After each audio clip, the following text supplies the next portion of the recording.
नमस्कार दोस्तों। जी हाँ, मैं विप्लव कुमार। आप सभी का स्वागत है। दोस्तों, सफलता की कहानी सीरीज में आज जिससे मैं मिलवाने जा रहा हूँ, वो किसी के परिचय के मोहताज नहीं है। वो है हमारे चारों, जिन्होंने कठिन मेहनत करके, हार्ड वर्क करके एनटीए द्वारा आयोजित नीट जीआरएफ की परीक्षा में जीआरएफ निकाल कर यह साबित कर दिया है कि जहाँ चाह है वहाँ राह है, जहाँ हार्ड वर्क है वहीं सफलता है। इनके बारे में जितना मैं तारीफ करूं उतना कम है, क्योंकि मैं देखता हूं कि अगर कोई जॉब करते हैं या कोई काम करते हैं तो उनके पास एक्सक्यूज होता है कि मेरे पास पढ़ने के लिए समय नहीं है। जहां तक मैं चारू को जानता हूं, जॉब करते हुए भी 8 से 10 घंटे जॉब करते हुए, अपने परिवार को भी समय देते हुए भी इन्होंने शानदार सफलता पाई है। तो इन सफलता के लिए मैं चारू को बहुत बहुत बधाई देता हूं। और एक कोटेशन के साथ मैं इंटरव्यू की शुरुआत करता हूं। वो कोटेशन है विवेकानंद जी का। वो कहते हैं कि भरोसा भगवान पर है तो जो लिखा है तकदीर में वही पाओगे। अगर भरोसा खुद पर है तो भगवान भी वही लिखेगा जो तुम चाहोगे। मतलब सीधा सा है कि अगर खुद पे भरोसा है, खुद के मेहनत पे भरोसा है, हार्ड वर्क पे भरोसा है, तो सफलताएं निश्चित हो जाती है। उसी सफलता की कहानी आप सबके सामने हम सुनाने जा रहे हैं। तो पहला सवाल है चारू से। चारू, कुछ अपने बारे में बताइए कि आपने किस तरह पढ़ाई की और यहाँ तक पहुँचने में किस किस तरह के संघर्ष को देखा है। जी सर। सबसे पहले सर मैं आपको बहुत-बहुत धन्यवाद देना चाहूँगी सर। सर जैसा कि मैं मथुरा से बिलॉन्ग करती हूँ, तो आपको पता है छोटी जगह है, तो वहाँ पे मैंने पढ़ाई शुरू की तो काफ़ी दूर जाना पड़ता था। जैसे कि मैं गोवर्धन रहती हूँ, तो मुझे मथुरा जाना पड़ता था कॉलेज के लिए। उसके बाद मैंने बीएड की आगरा से, तो वहाँ पे भी काफ़ी डिस्टेंस था, वहाँ पे भी रेगुलर जाना पड़ता था। फिर वहाँ से पढ़ाई करने के बाद मेरी शादी दिल्ली में हुई। फिर यहाँ पे कुछ साल तो ऐसे ही निकले। फिर मैंने एज़ अ गेस्ट टीचर यहाँ पे जॉइन किया। फिर मैं टीजीटी लगी तो मुझे लगा हिंदी टीजीटी में कि मुझे एमए करना चाहिए। तो सर मैंने एमए कर रही थी इग्नू से, तो मैं थोड़ा पढ़ने के लिए मुझे इतना था नहीं क्योंकि मेरा इंग्लिश में था एमए और सोशियोलॉजी में था। और मुझे नहीं पता था कि हिंदी में इतना क्या होता है, क्या पढ़ना है, क्या नहीं है, मैं कैसे तैयारी करूँ? तो मैं आपकी ऐसे ही वीडियोज़ देखती थी। तो अचानक एक दिन मैं देख रही थी तो मैंने ट्रिक्स देखी जयशंकर प्रसाद की। तो मैं इतनी प्रभावित हुई, मुझे इतनी अच्छी लगी और मुझे ऐसा लगा कि बड़ी जल्दी याद हो जाता है ये सब तो। ये तो मतलब बहुत अच्छा है। सच बताऊँ तो मुझे एबीसीडी भी नहीं पता थी कि कैसे हिंदी साहित्य कैसे जो काल विभाजन होता है, कैसे बँटा हुआ होता है, कौन-सा काल है, क्या है? कुछ नहीं पता था मुझे। तो फिर मैं आपकी काफ़ी सारी वीडियोज़ देखी। मैं कि चलो यहीं से काम चल जाए तो मैं देखती रहूँ, सर का देखती रहूँ, यहीं से हो जाएगा मेरा।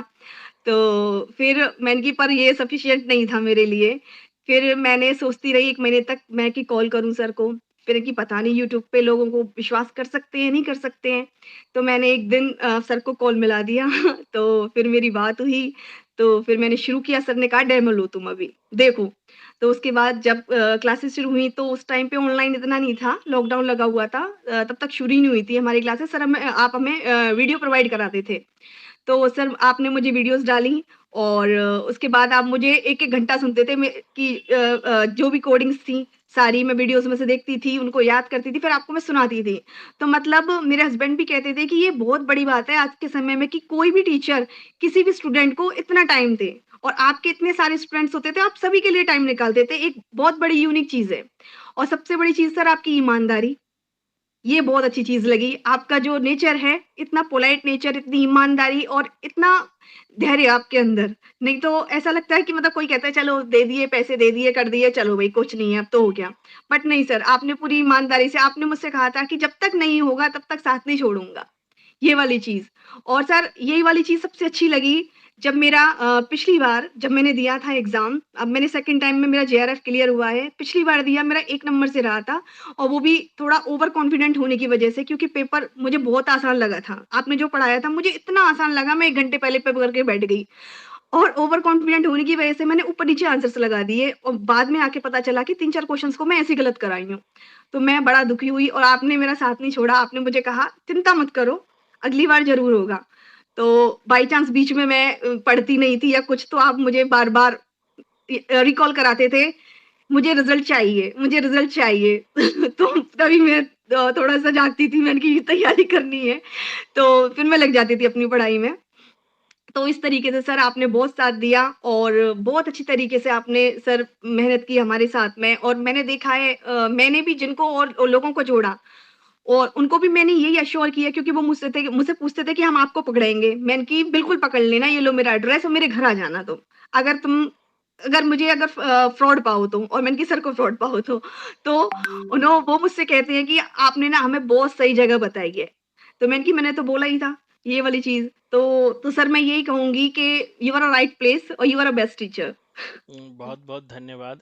चारू, एक जी, एक सवाल मेरे दिमाग में हर वक्त रहता है कि जी, बहुत सारे बच्चों का हमें फोन आता है कि सर मैं अभी बच्चों को संभाल रहा हूँ, इस या संभाल रही हूँ। कोई लड़के भी कहते हैं सर बच्चे को हमें देखना पड़ रहा है। दूसरी तरफ जॉब, इन जी तीन सर। मतलब ट्रेंगल आपके साथ था। एक तरफ जी, अपने जॉब को देखना, दूसरी तरफ परिवार को देखना और जी सर। तीसरे तरफ पढ़ाई को देखना। आपने मैनेज कैसे किया? और उन लोगों को क्या कहना चाहते हैं कि जो छोटे छोटे जॉब में रह रह करके अपने मतलब अपनी सफलता के, अपनी उम्मीद के और अपने लक्ष्य को वो भूल जाते हैं, उनके लिए आप क्या कहना चाहेंगे? जी सर, देखिए बड़ा मुश्किल होता है, मेरे साथ भी हुआ ये क्योंकि मेरी 2 बेटियाँ हैं, तो बड़ी वाली लड़की को ब ब 6th क्लास में है वो, तो मुझे लगता था इसको भी मुझे टाइम देना है, तो मैंने छोटी वाली भी है, वो 1st क्लास में है, तो ऐसा नहीं था कि मैं टाइम नहीं निकालती थी, उनके लिए मैं टाइम निकालती थी। पर मैंने उनको जैसे कि ट्यूटर प्रोवाइड कराया, क्योंकि मुझे ये था कि इस टाइम पे अगर मैं इनके साथ लग गई ज़्यादा, तो मुझे टाइम नहीं मिलेगा। तो यहाँ पे ये थोड़ा-सा टाइम निकाल के इनको अच्छा ट्यूटर प्रोवाइड कराओ, ताकि ये अलग से पढ़ सकें और एक्स्ट्रा में इनका एग्ज़ाम है वगैरह जो, वो अलग से देखती थी। मैं पढ़ाती भी हूँ, ऐसी बात नहीं है।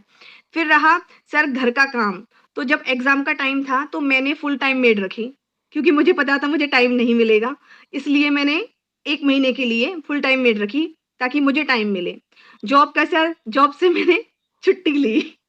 छुट्टी लेकर एग्ज़ाम के टाइम पे मैंने कि पहले तैयारी करनी है। तो जैसे कि 15 दिन जो भी है एग्ज़ाम का टाइम आता था, तो मैं ऐसे करती थी। उसके अलावा जो डेली रूटीन का होता था, मुझे ये था कि अपना अ, जितना हो सके टाइम जल्दी काम निपटाया और पढ़ने के लिए बैठ गए। और ये था कि मैंने बोल दिया कि मैं अलग कमरे में बैठूँगी और मुझे कोई डिस्टर्ब ना करे। रात को भी अपना अलग से बैठ गए। मैं बच्चों को एंटर नहीं करने देती थी कमरे में। मैंने कि तुम आराम से अपनी पढ़ाई करो, खेलो और मुझे डिस्टर्ब मत बिल्कुल, करो। बिल्कुल। जी सर। तो आप ये सोच रहे हैं कि जो ये सोच के आगे नहीं बढ़ रहे हैं कि हम अपने बच्चों को संभाल रहे हैं, जॉब कर रहे हैं, उनके बारे में आप एक लाइन में क्या कहेंगे? सर, मैं यही बोलूँगी कि मेहनत करें और एक चीज़ बोलूँगी कि सफलता एक दिन में नहीं मिलती। सफलता एक दिन में नहीं मिलती, मगर ठान लें तो एक दिन सफलता ज़रूर मिलती है। बिल्कुल, बिल्कुल। तो यही चीज़ है सर, क्योंकि एक दिन में नहीं है, हार्ड वर्क होता है सर। मैंने इसके लिए बहुत पढ़ आपने जो नोट्स दिए मुझे, बार-बार मैंने रटे सर, बार-बार रटे मैंने। मतलब मुझे ऐसा हो गया कि अब तो कोई भी मुझसे रचना पूछ लो, कर लो, तो मुझे कोई दिक्कत नहीं होती। मतलब जो आपने पढ़ाया, वो हमेशा याद रहता है। बिल्कुल, ये बहुत बढ़िया, बहुत बढ़िया। एक सवाल और है कि मैं सबसे पूछता हूँ कि कोचिंग ज्वाइन करने से पहले और बाद में क्या जी, चेंजेज आपने देखा? मैं हर वक्त क्लास में कहता हूँ या वीडियो बनाते वक्त कहता हूँ कि आपकी 10 साल की पढ़ाई एक तरफ और हमारे 6 महीने का क्लास एक तरफ। इसके बारे जी में आप सर। क्या कहना चाहेंगे? सर देखिए मैं जैसे बताऊँ, मैं बिल्कुल ज़ीरो थी। मुझे हिंदी साहित्य के बारे में कुछ नहीं पता था, बट मुझे ये था कि मुझे एमए करना है। तो फिर मेरा इंटरेस्ट धीरे-धीरे डेवलप हुआ। जैसे मैंने आपकी देखी वीडियोज़ देखी और सबसे अच्छी चीज़ मुझे आपकी जो कोडिंग का लगा सर। क्योंकि जो कोडिंग है आपकी ये सबसे यूनिक चीज़ है जो कोई नहीं दे सकता, जिस तरीके से आप कराते हो और सर आपसे सीख-सीख के तो हमें भी आ गया थोड़ा-थोड़ा करना। कोई कोडिंग याद हो चारू? हाँ सर, मुझे आपकी बहुत सारी कोडिंग्स हैं वैसे तो, बहुत अच्छी-अच्छी हैं, इतनी अच्छी हैं मतलब कि आप हमारे जीवन से जोड़ते हैं, कोई भी चीज़ हुई, तो उस चीज़ से आप जोड़ देते हैं तो हमें जल्दी से याद हो जाती है। जैसे कि बच्चन जी की है एक तेरा हार होगा, मुझे बहुत पसंद है ये, तेरा हार होगा मधुशाला जाएगा, मधुबाला के चक्कर में पड़ेगा, मधु कलश उठाएगा, निशा निमंत्रण देगी, एकांत में ले जाएगी, आकुलंतर होगा, मन में सतरंगिनी बजेगी। और फिर बंगाल में अकाल छा गया और हलाल मच गया और खादी के फूल तो है ही नहीं तो मिलन यामिनी कहाँ से आएगी और बुद्ध के नाच घर में आरती करते हैं अंगारों से जाल समेट कर। तो ये बिल्कुल। मुझे बड़ी अच्छी लगती है। बिल्कुल बिल्कुल, तेरा हार होगा यदि मधुशाला में जाओगे, मधुबाला के चक्कर में पड़ोगे और मधु कलश उठाओगे। तो जी, हर चीजों को एक साइंटिफिक होता है, यही मैंने कोशिश किया है पिछले। आप पूरा हिंदी साहित्य उठा के देख लीजिए, खास करके इतिहास लेखन की मैं बात करूं, उस पे भी मैं बहुत काम कर रहा हूं।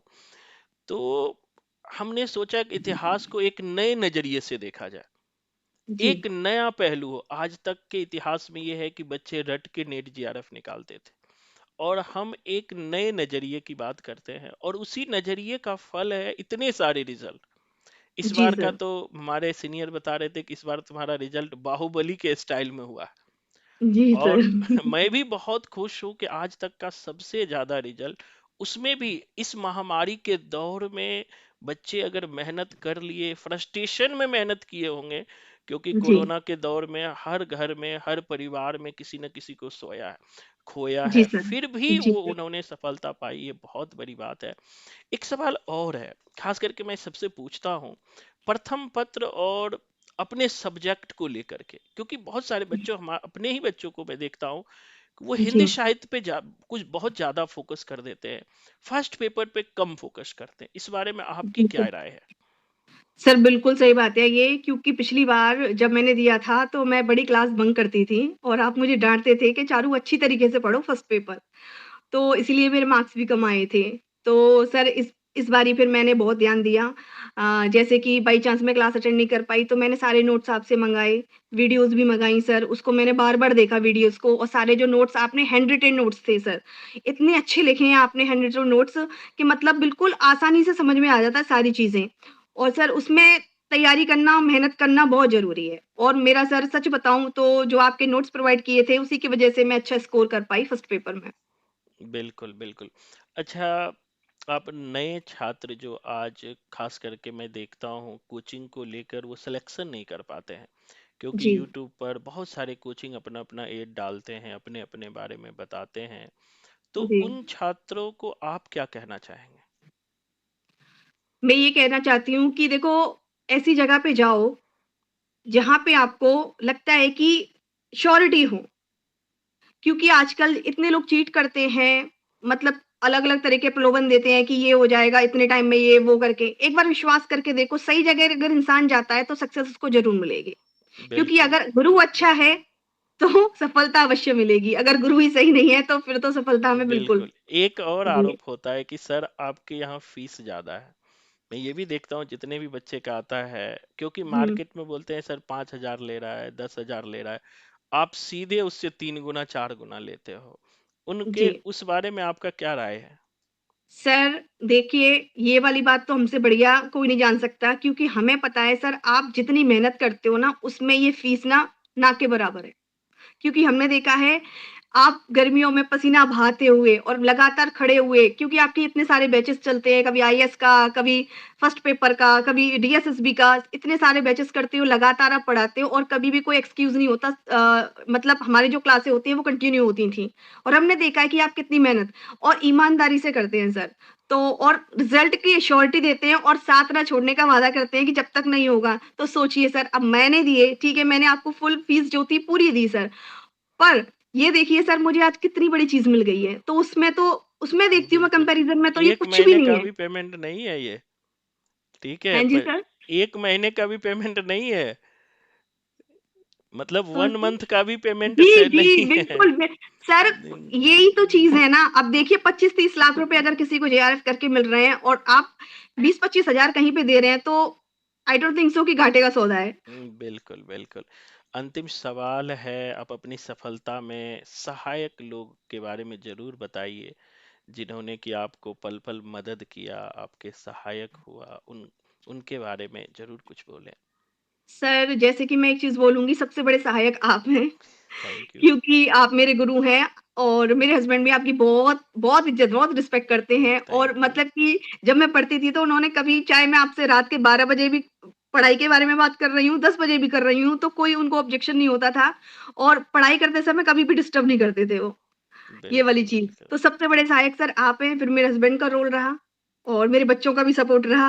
वो बिल्कुल मम्मी क्लास शुरू हो गई, लैपटॉप चालू कर दिया, मम्मी सर आ गए। बिल्कुल बिल्कुल। जी मैं सर। एक चीज देखता हूँ कि पारिवारिक योगदान बहुत जरूरी होता है। एक अच्छे जी गुरु सर। के साथ साथ अगर परिवार के सदस्यों का भी योगदान होता है, खासकर मैं उन हस्बैंड को कहना चाहूंगा। मेरे बच्चे का बहुत फोन आता है, बहुत सारे कहते हैं कि सर मुझे तो हस्बैंड ही पढ़ने नहीं देते हैं, कहते हैं पढ़ के क्या करोगे, बच्चे को पढ़ाओ। तो मैं उन सारे से कहना चाहूंगा, अगर कोई आगे बढ़ना चाहता है तो उनको बढ़ने दीजिए, श्योर सर। उनकी जिंदगी भी जी लेने दीजिए। आप तो अपनी जी, जिंदगी जी रहे हैं, बच्चे अपनी जिंदगी जिएंगे। उन्हें भी अगर घर में रहते हुए कुछ चीज जीने का मौका मिल रहा है, अगर वो भी जीना चाह रही हैं, तो उनको भी जीने दीजिए। क्योंकि बिल्कुल। हमारे समाज में जो एक मान्यता आज भी है स्त्री और पुरुष को लेकर के, ये मान्यता बहुत है कि मतलब बेटा है तो उनको सारी स्वतंत्रता, बेटियों को कुछ स्वतंत्रता नहीं।